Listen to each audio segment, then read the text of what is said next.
Johanneksen ensimmäinen kirje, luku 4. Rakkaani, älkää jokaista henkeä uskoko, vaan koetelkaa henget. Ovatko ne Jumalasta, sillä monta väärää profeettaa on lähtenyt maailmaan.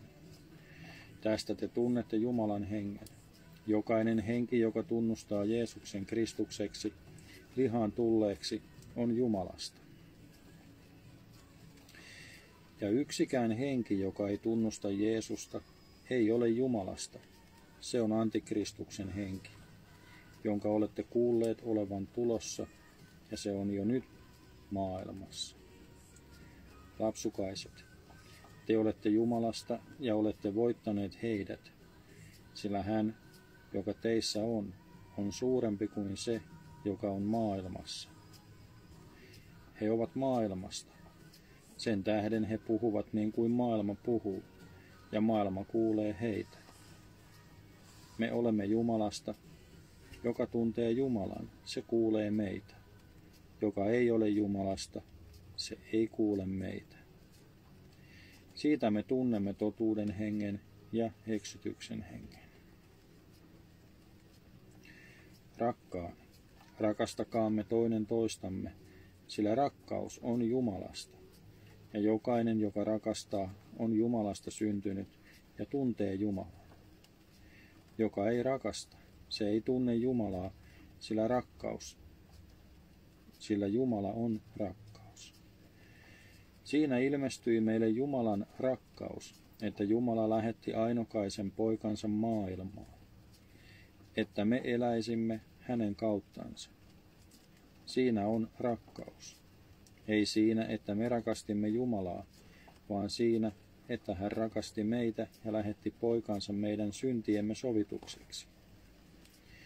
Rakkaani, jos Jumala on näin meitä rakastanut, niin mekin olemme velvolliset rakastamaan toinen toistamme.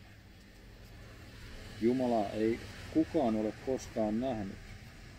Jos me rakastamme toinen toistamme, niin Jumala pysyy meissä, ja hänen rakkautensa on tullut täydelliseksi meissä. Siitä me tiedämme pysyvämme hänessä ja hänen pysyvän meissä, että hän on antanut meille henkeänsä. Ja me olemme nähneet ja todistamme, että Isä on lähettänyt poikansa maailman vapahtajaksi, joka tunnustaa, että Jeesus on Jumalan poika, hänessä Jumala pysyy ja hän Jumalassa.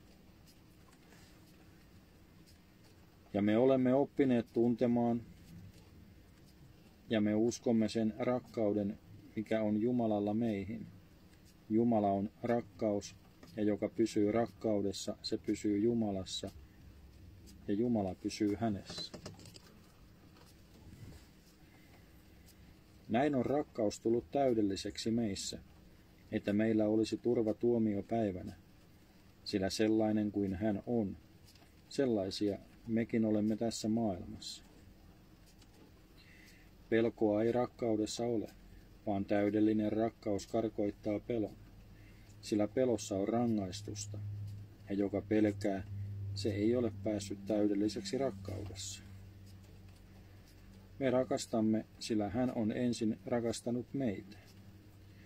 Jos joku sanoo, minä rakastan Jumalaa, mutta vihaa veljeänsä, niin hän on valhettelija, sillä joka ei rakasta veljeänsä, jonka hän on nähnyt, se ei voi rakastaa Jumalaa, jota hän ei ole nähnyt.